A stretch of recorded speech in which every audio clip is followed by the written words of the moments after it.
Hello and welcome to The Drug Trip. We post weekly trip reports in story format with various substances for entertainment and harm reduction. If you enjoy these kinds of videos, then please do the channel a solid and please subscribe. Also, let us know your experiences and thoughts in the comments below and we may use them in a future video. Enjoy and be safe.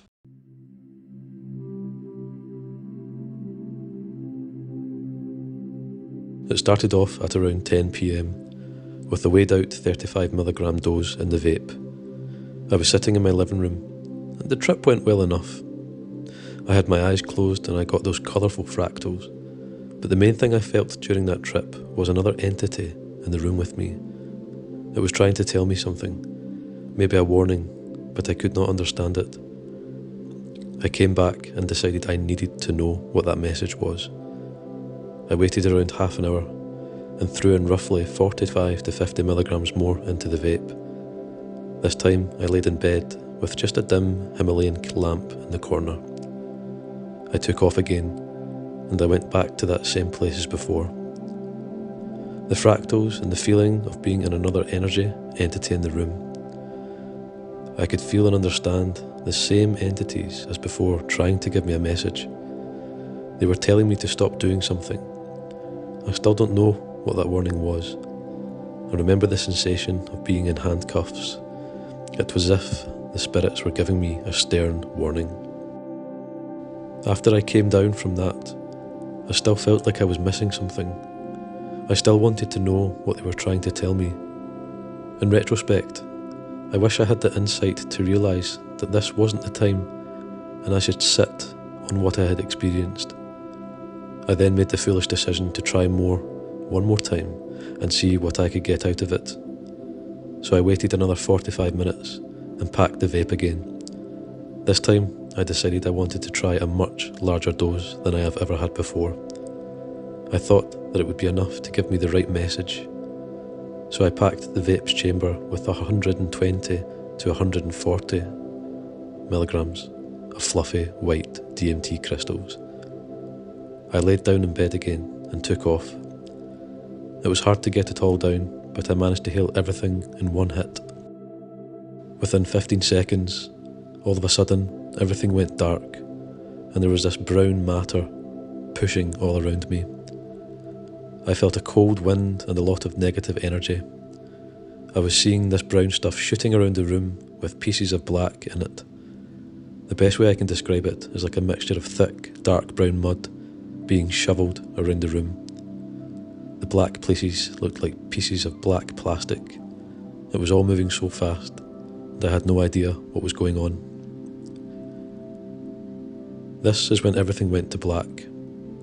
The brown stuff went away, and it was silent and black for a brief moment of time. Then I felt like my body was being physically pushed into a fetal position. I started seeing and feeling these matte black rods pushing against every inch of my body. This is when I started to panic. I instantly knew that I was in another dimension. I started crying. I wanted to go home.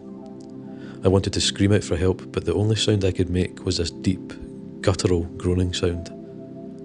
All I knew is that I wanted to go back to Earth. I just started kicking my arms and legs back and forth. I couldn't see my body, but I could feel it. I could feel those plastic rods and boxes pushing against my body with an incredible amount of pressure. I was kicking and groaning and realised that I was truly in hell. I felt as though I had managed to do so much DMT that I was actually removed from Earth and dumped right into another dimension that I would never escape from. I was pulling at my clothes and I could feel the silky material around me that I started trying to rip up. I kept pulling and it kept coming down around me. This was when I started to have a modicum of acceptance of the situation. I had messed up and now I needed to pay the price. I had essentially given up. I just wanted to rest and lay down and let my soul die. I couldn't do this for eternity. I longed for comfort. I decided to lay down and stop fighting, but I couldn't. When I laid down, it was as if those plastic shapes were not only pushing against me, but also falling. It was as if the ground wasn't there, and every time I tried to put my head up, it kept getting smashed back down.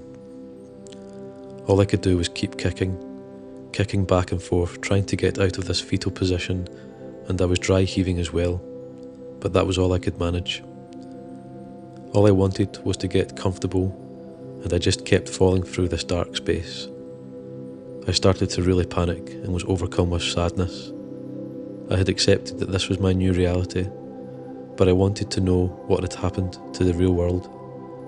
Was my dog going to be taken care of? What would my parents think? Was my body still in my bedroom, or did I just vanish into this other dimension? Is the world even there anymore? I truly believed I had pushed myself into a dimension that we are never supposed to see. I then felt this hell I was in morphing. I started to get a vague sense of my room. Although I could sense where I was, everything was still breaking apart, and I thought that this was hell trying to trick me. The room was dark and those rods were coming out of the wall. I pushed out of the bedroom and walked into the living room. I tried to touch the couch and the wall, but when I did, they broke apart into those plastic rods. My dog was in the corner, scared, but she wasn't my dog anymore. She was a terrifying goblin shape.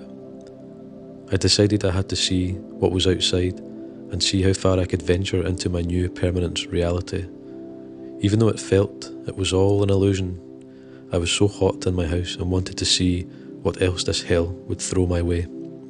Maybe I felt like I could still escape. Somehow I grabbed my house keys and I walked out into the street. Nothing felt real. Everything I looked at seemed to be breaking apart. I started walking up to parked cars and trying to touch them to see if they were real. The thing is, they didn't look like normal cars. They were some sort of futuristic vehicle, and they all had a menacing look. I was now completely convinced that this hellscape was trying to trick me into thinking I was still alive. I could feel the entity that put me there watching me and laughing at my futile attempts to escape. I walked down my street over to the main road. There were people walking, but when I would walk up to them, most of them just walked right by me. I then stopped to ask someone for help, and everyone just kept going. I went up to one couple and said hello, and they said hi, and just kept walking like everything was fine. I ran up to cars, trying to get people to help me.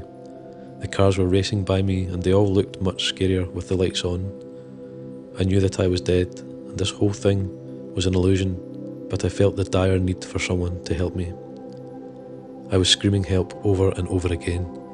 I went up to one guy sitting in his car, asking him for help, and he looked at me as if I was nuts and just shut his window and drove off. I don't know how that I could even call him a guy. He looked like a goblin, similar to what my dog looked like. It was dripping sweat at this point, and all I wanted was to sit in a car with the air conditioning and try to get comfortable, considering this was going to be my existence for the rest of eternity. I felt that same need for comfort as I did when I was trying to lay down in my house. He of course drove away, and then I ran into the middle of the street trying to flag down cars. All of the cars were zipping by me. Nobody wanted to stop. I started walking back to my house, but I decided that it wasn't actually there, so I stopped.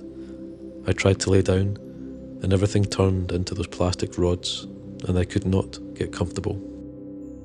I eventually decided that I needed the police. I don't know why, but I thought that since this hell was giving me the illusion that I was in the street and still on earth, that maybe I could get taken to hospital and just settle in there. Maybe they would give me some Xanax or opiates to calm me down. Even if this wasn't real life, I felt like maybe I could take advantage of the situation and try and get some drugs. I had resigned myself to the fact that I wasn't coming back to my real life, and I just wanted to get comfortable. I needed somebody to call them for me, but all of a sudden, nobody was there. I stood in the street trying to stop someone, and people were going around me. I ended up jumping on the hood of the next guy that was moving slow enough. I laid down with my forehead against the guy's windshield. There was a foreign guy in the car who barely spoke any English, and he was confused and terrified. I was yelling for him to call the police, which he was doing. I wanted him to open the door and let me sit down, but I felt that if I got the car, he would drive away like everybody else. Then I noticed two guys walking in the street who were asking if I was okay. I kept telling them that I needed the police, and they said, "It's fine, they're on their way." They then tried to keep asking me what was going on, and I could hear some lady in the background saying, "He's been calling for help for a while, the cops are on the way." This was then I then realised that I was back on Earth. I had been put back here for some reason, so I jumped off the guy's car and ran away from all the people trying to help me. I sprinted back to my house and went inside. When I got inside, I found out that my room had been completely trashed. All the sheets had been ripped off and the carpet was turned over. My nightstand was completely on its side as well. I realised that those silky materials that I felt were actually my bed sheets and my blanket. And as I returned to reality, I called a good friend of mine who helped calm me down. I had to turn on all my lights and I burned some sage to try and expel the evil spirits. What I believe to have learned from this situation is that hell is very real and very uncomfortable.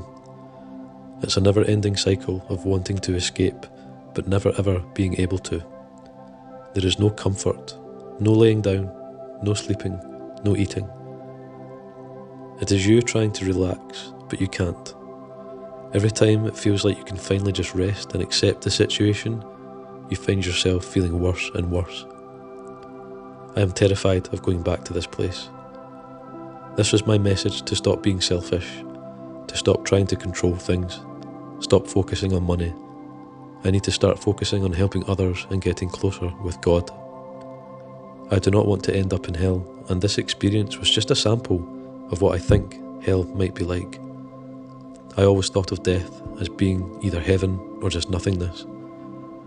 I know now with 100% certainty that there is a hell, and it is as unforgiving of a place you could ever imagine.